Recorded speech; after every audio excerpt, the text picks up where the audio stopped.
나머지 멸종시키겠다. 이 바닥 내 거다. 안녕하십니까. 원하는 것을 인터뷰하는 원톱입니다. 오늘 모신 손님이 있는데요. 간단하게 자기 소개와 어떤 주제를 가지고 오늘 저희 원터뷰에서 이야기를 해주실지 부탁드리겠습니다. 네, 안녕하세요. 저는 스튜디오 사피엔스라는 이름으로 그 영상 회사를 운영하고 있는 영상감독 노지훈입니다. 오늘은 이제 제가 어떻게 영상에 대해서 관심을 가지게 되는지, 그리고 이제 요즘 영상에 관심을 가지시는 분들이 많잖아요. 그래서 네네.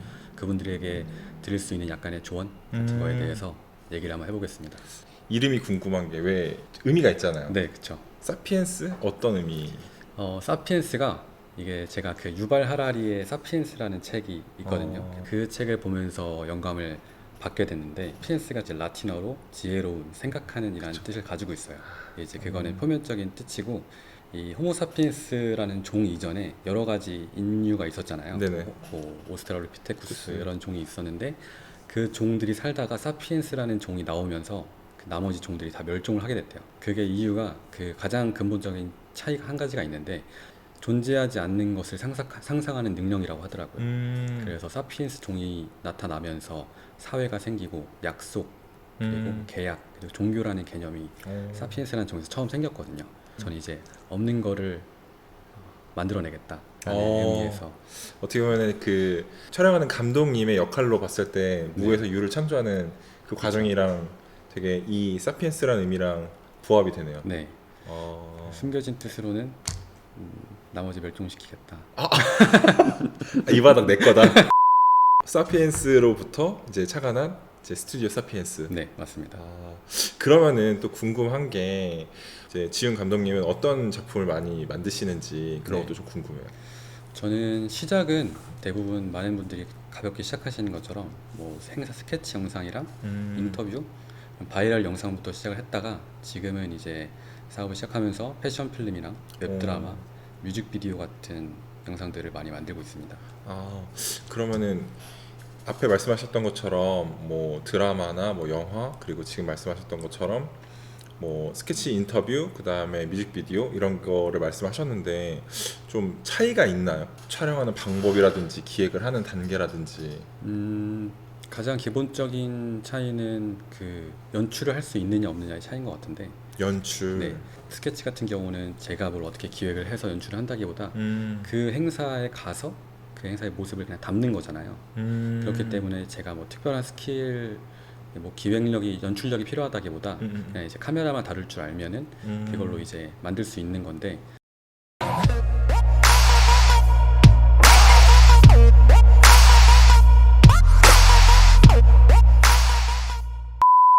이제 뮤직비디오, 뭐 웹드라마 이런 패션 필름 같은 경우는 규모가 점점 커지면서 저뿐만 아니라 뭐 여러 가지 스태프들이 다 함께 해야 되고, 그래서 그 스태프들과 함께 그 하는 현장을 제가 통솔하면서 그 결과물이 잘 나올 수 있도록 이끌어야 되는 현장이기 때문에 처음 하시는 분들은 좀 부담도 되고, 그래서 회사 입장에서도 그 사람들한테 돈을 투자할 수 있는 뭔가 그 위험성을 부담하기 싫어하니까 그쵸. 경험이 없는 사람들한테는 잘 맡기지 않죠. 그게 약간 전문 용어로 입봉 또는 머리 올린다 이렇게 표현을 하잖아요. 네, 맞아요. 그쵸. 네. 뭐 사실 입봉이라는 개념이 예전에는 되게 벽이 높았거든요. 그러니까 누군가가 이제 인정할 수 있는 딱 그런 계기가 마련이 돼야 이 사람 이 정도 이 바닥에 있었으니까 입봉해도 돼, 이런 게 암묵적으로 존재했는데, 요즘은 확실히 그런 뭐 온라인 콘텐츠 때문에도 그렇고 사람들한테 카메라라는 것 자체가 되게 보편화가 됐잖아요. 네. 핸드폰이 발달하기도 했고. 네네.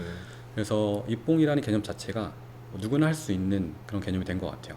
그 직업 자체가 굉장히 전문적인 거로 느껴지고 또 실제로도 전문적인데, 전문가들끼리 집단이다 보니까 좀 약간 뭐 어떤 자기만의 어떤 결속력들이 있을 것 같은데, 그런 데 들어가기 위해서 좀 힘든 건 없었어요? 이제 그쪽 업계가 절 모르기 때문에 그러니까. 힘든 게 있었죠. 왜냐면은 제가 아무리 잘해도 그쪽 사람들이 모르면은 저한테 일을 못 주잖아요. 그러니까요. 그래서 그거를 알리기 위해서 되게 진짜 정말 밑바닥부터 시작했던 것 같아요.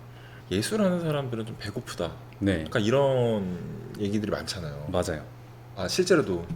실제로는 아닌 것 같아요. 실제로는 아닌 것 네, 같고. 그 얘기를 진짜 제가 살면서 거의 제일 많이 들었던 말 중에 하나인 것 같거든요. 예술하는 사람들은 배고프다. 그리고 저는 이제 영상 회사를 하지만 실제 제 꿈은 영화 감독인데, 이제 영화 감독을 하고 싶다라고 뭐 이제 주변 사람들이랑 어른들한테 얘기를 하면은 가장 많이 하는 얘기가 음. 힘든 거 하네, 아, 이제 그쵸. 배고픈 거 하네, 약간 이런 얘기 하잖아요. 음. 근데 요즘은 그게 되게 잘못된 생각인 것 같은 게 영상하는 사람들이 돈 많이 벌어요.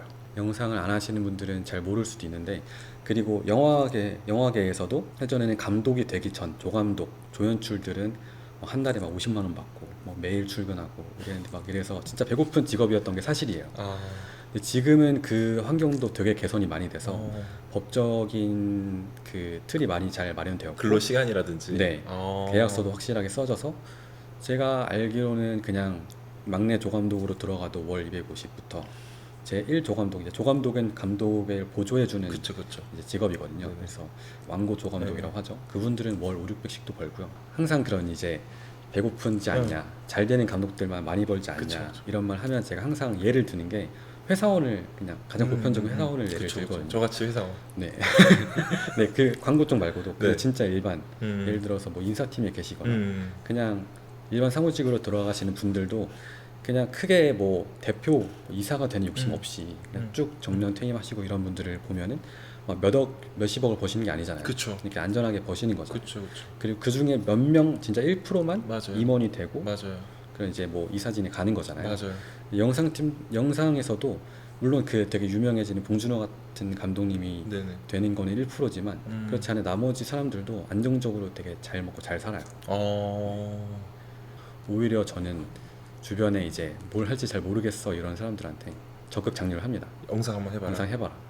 궁금해요. 지금 감독님은 어떤 계기를 통해서 이렇게 영상에 대한 비전을 갖게 되셨고 또 이렇게 이러한 생각을 하게 되셨는지 어떻게 영상에 처음 관심을 가지셨는지가 진짜 궁금해요. 계기라고 말씀드리면은 사실 그 제가 6살 때부터 그림을 그리기 시작했거든요. 6살부터. 네네. 그게 이제 돌고래도 춤을 추게, 칭찬을 그렇죠. 돌고래도 춤을 추게 추게 한다는 한다. 말처럼. 네. 네네. 이제 6살 때 유치원에서 도깨비 그림을 그렸는데 이제 부모님이 그걸 보고 칭찬해 주셔서 그때부터 그림이 좋아지기 시작한 거예요. 아. 그때부터 그림을 그리기 시작했고, 초등학교 때는 이제 만화가를 꿈꾸다가 맨날 이제 학교에서 그림만 그리다가, 중학교 때는 또 이제 제가 소설에 좀 빠졌는데 친구들이랑 같이 그 다음 카페 있잖아요. 네네네네. 거기다가 이제 소설 연지하는 카페를 만들어 가지고, 아, 친구들끼리 같이. 네, 그래서 친구들이랑 같이 매주 각자 소설 연지하고 평가해주는 그런 거를 했었는데, 그때는 이제 글을 쓰는 데 관심이 있었던 거죠.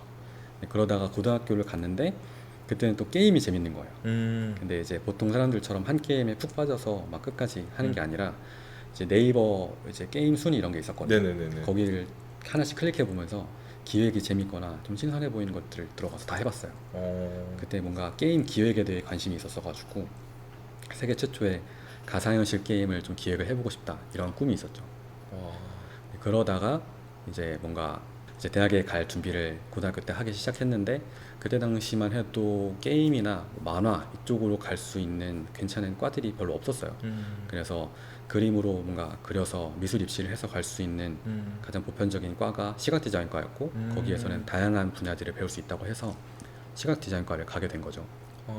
이제 거기서 이제 영상을 처음 접하게 된 건데, 제가 약간 이런 부분에서 조금 운명론적인 거를 좀 믿는 편이거든요. 이제 모든 일들은 다 일어나는 이유가 있다고 그렇죠. 생각을 하는데, 그때 영상을 처음 접해서 나는 영상을 해야 되네 라고 느끼면서 깨달았던 게, 제가 진짜로 좋아하는 게 뭐 그림 그리는 거나 소설 쓰는 거나 이런 게 아니라 제가 하고 있는 생각을 표출해내는 걸 하고 싶구나.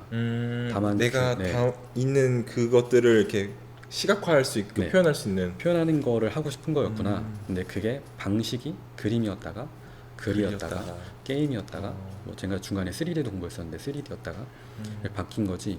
영화는 종합예술이잖아요. 네네. 그래서 제가 상상하는 거를 가장 효율적이고 가장 시각적으로 잘 표현할 수 있는 게 영화겠구나 라는 걸 그때 깨닫고 결정을 하게 됐어요. 여담으로, 그러니까 그 짤막한 질문으로 네. 가장 즐겼었던 만화와 지금 재밌게 보시는 웹툰이 뭔지. 좀 신기한 게 원피스를 제가 어렸을 때 봤는데 그때는 재미없었어요. 음. 그러니까 그때는 보다가 중간에 말았는데, 오히려 성인이 되고 나서 원피스를 보니까 진짜 재밌더라고요.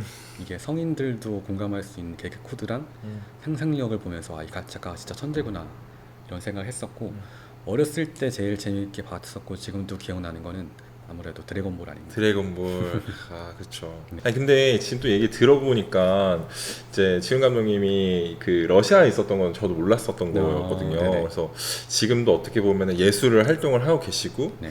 어릴 때도 보면은 예술 활동을 하기 위해서 단계를 막 밟아 나오셨고, 근데 또 어떻게 보면은 초등학교 저학년 때 이제 좀 러시아에 계셨다고 하니까 이 모든 게 정말 운명적으로 네. 약간 예술을 하기 위해서의 어떤 그런 것 같아요.